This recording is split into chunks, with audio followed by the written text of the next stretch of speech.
I do not believe that freedom is possible without ugliness, without a radical embrace of ugliness, that everyone deserves to be an ugly, ugly, ugly motherfucker and be free and be safe and be housed and be out there in the world having pleasure, having love, having everything. Until we accept that, I promise you, we're going to see the same manifestations of all of these forms of supremacies, because you are going to imbibe the same logic of that system. What do I mean? Well, colorism is a perfect example. Futurism, texturism. If we adopt a politic of beauty and desirability, we will always catch ourselves dividing and conquering ourselves, implementing social hierarchies among our oppressed groups, like literally until everyone can be ugly. No one will be free, because we're not free until we're all free, okay? Unfortunately, I have to start this video with a sigh because I have a lot to say. I do not necessarily disagree with the creator here. I do think there is some truth to what she is saying, but I think that this conversation goes beyond ugliness. I think we also need to consider, what if the revolution wasn't necessarily becoming prettier, but what if it was becoming ugly? Welcome back, apples, and if you're new, my name is Vanessa. On this channel we talk about all things beauty, evolution, self-mastery, psychology, culture, and whatever comes to the top of my mind. Enjoy the ride. And that's the argument made by this particular creator on TikTok. She argues that the world won't truly be free until everyone accepts themselves as ugly, that beauty creates hierarchy, whether it's featureism, racism, colorism, texturism, and countless other physical traits that divide us into categories of value. And as long as we're all competing to become the most beautiful person in the room, someone will always lose. It is a compelling argument, I agree, but I don't think it is entirely true, because I don't think beauty here is the problem. And I will tell you why. Because listen, like, if everyone woke up tomorrow and we all looked like sim characters and just had like the same default sim face, I'm pretty sure that someone would find a way to be better. And that is the core essence of this. I think ranking people is the problem. Hierarchy is the problem, because beauty has existed for thousands of years. Just look outside. Look at the sky. That is beauty. Look at the mountains. They've been here longer than we have, and they're gorgeous. I mean, even with animals all look the same, but when it comes to the fucking mating, bro, it's how they dance. Like the birds, they be dancing, doing all this shit. Beauty has existed for a long time. So we cannot blame capitalism either, because capitalism didn't invent beauty. It monetized it. Long before skincare routines and cosmetic surgery and, I don't know, human painted cave walls, sculptures, like temples, symphonies, like these are all forms of beauty, right? If you understand the planet Venus, she rules over all of this stuff, like art. And I mean, even as humans, we have spent like decades creating the most beautiful cathedrals that reach toward the heavens, because we understand that there is a beauty beyond us that we cannot even comprehend. We didn't just make things functional, you know, we made them beautiful. Of course, we can all stay in an ugly looking apartment. It would have more space. It would be cheaper if everything looked the same, if everyone was just standardized and equal. But it is an innate thing in humans to want to be better. Beauty seems to be one of the oldest human instincts. The problem begins when beauty stops being something we appreciate and becomes something we are expected to perform. Which brings me to a big point for today, is that beauty isn't just an aesthetic, it's labor. It actually takes work to be beautiful. Believe it or not. Like, to build a beautiful building, it takes a long time. Those cathedrals that you be loving up on, taking aesthetic pictures in, baby, it took decades to get it that pretty. It's labor. It's actually a full-time job to be beautiful. And I think that's why a lot of people be hating. A lot of people be hating, okay? And it's true. As someone who experienced both being chopped as fuck, growing up as an ugly duckling, to finally being in my swan phase, I don't even feel like I'm a finished product, bitch. Like, I'm still, like, I strive for beauty. I believe in beauty as a calling. That's a whole topic for another video. Anyways, back to the essay. Every morning, millions of women wake up each day and perform rituals that have become so normalized, we barely notice them anymore. For example, when it comes to the skincare, the makeup, the hair, the shaving, fashion in, fashion out, skinny jeans in, skinny jeans out. You know, I can see a lot of people want skinny jeans back, and I'm just like, baby, you do not want that trauma.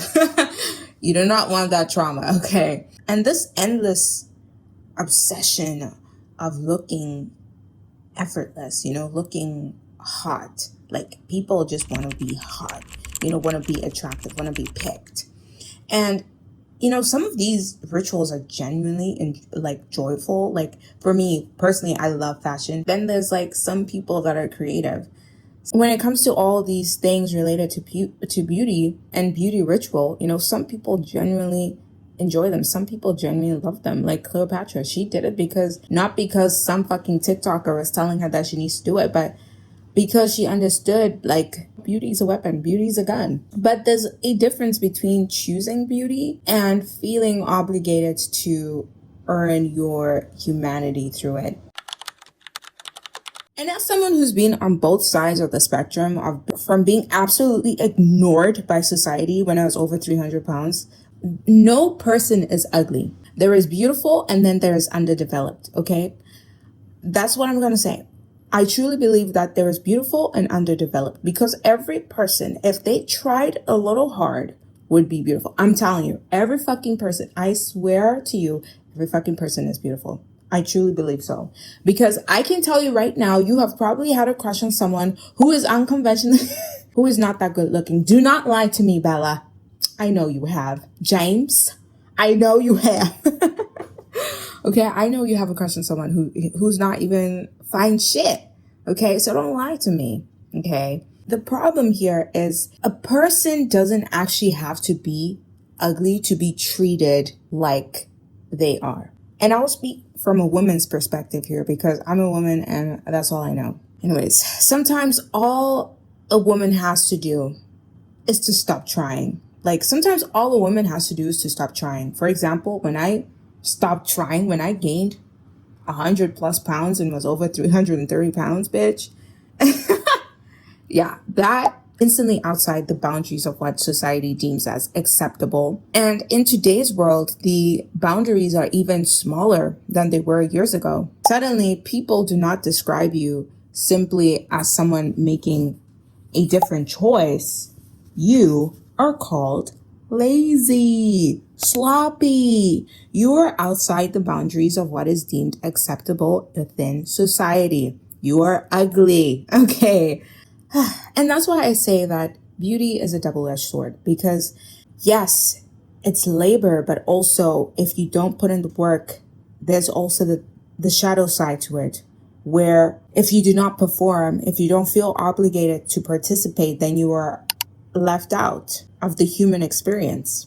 And that's really sad, because you are just considered someone who just let themselves go. And notice how quickly aesthetic judgments become moral judgments, right? Just because you decided not to do your hair that day, suddenly people have a whole fucking backstory about you. It's wild. And because of that, beauty quietly becomes a form of citizenship, right? Like, of course, participation isn't mandatory. If you wanted to show up chopped to work and anywhere else, like, you have free will to go outside and do whatever the fuck you want, okay? To show up chopped as a form of resistance, right? But opting out comes with consequences. And that's where the conversation is really nitty gritty. And that's where it becomes interesting, because pretty privilege is real. I can say this with my full chest because I have witnessed it in 4K. Most attractive people are often treated more kindly, perceived as more competent, more trustworthy, and more desirable. I see this every day. Depending on what I do, depending on how I feel, depending on how I present myself to the world, I am treated as exactly that. The same all across the board. It doesn't matter your gender, your race, whatever. You receive opportunities that have nothing to do with talent if you are considered attractive. And the truth is, ignoring that reality doesn't make it disappear. as much as we want to delude ourselves, which is also kind of the premise of what started my YouTube channel as well. We should love ourselves into being healthy, not hating ourselves into being healthy, which is why I'm not rushing my weight loss. However long it fucking takes for me to finally reach the end goal, it doesn't fucking matter, because as long as I'm making the fucking conscious goal, conscious decision every day not to go backwards, that is a win for me. Anyways, ignoring that reality doesn't make it disappear, but neither does pretending that eliminating beauty would eliminate hierarchy. Because here's the thing I keep coming back to. Humans don't just create beauty. We create distinction. Okay, humans love to categorize things and organize things. This reminds me of the very first video on this channel where I talked about what I call a beauty renaissance that's happening right now. Whether or not you agree with the astrology behind it, I think the cultural observation still holds, where I talk about Pluto in Aquarius affecting how we see beauty. So even if every single person on earth stopped wearing makeup tomorrow, we would find something else. Humans always find something else. We always find a way to make things harder for ourselves. The full beat face in 2016, like everyone was having a full beat and a winged liner. Okay, now it's like, you see someone with a winged liner, it's like, bitch, 2016 just called.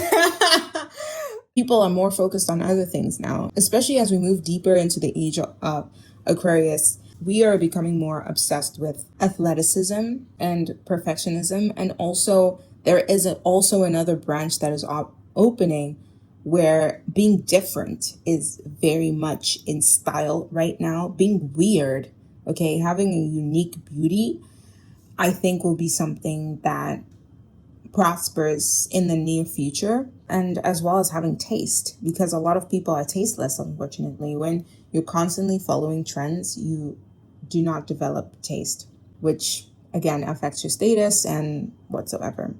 So essentially, what I'm trying to get at here is we have an incredible ability to sort ourselves into hierarchies, which makes me wonder, is beauty creating hierarchy, or is hierarchy simply borrowing beauty? There's a difference. And I think that difference matters. It reminds me of Harrison Bergeron and the Kurt Vonnegut story, where every talented, intelligent, or beautiful person is forced to wear handicaps so everyone becomes equal. I really suggest that you watch the short film. On paper, it's a perfectly equal society, but in reality, it's a prison, because uniqueness itself becomes illegal. And I feel like it's the same thing that is happening in society right now. Like, you cannot fake this shit, okay? And ironically, I think we're facing a different version of that today. We're not being told to become identical. We're being encouraged to become the same version of unique. Do you get what I mean? Like, be yourself, hashtag be yourself. Like, okay, let me be myself. And then it's like, oh no, not like that. It's like, yes, you can be yourself, but not too much of yourself.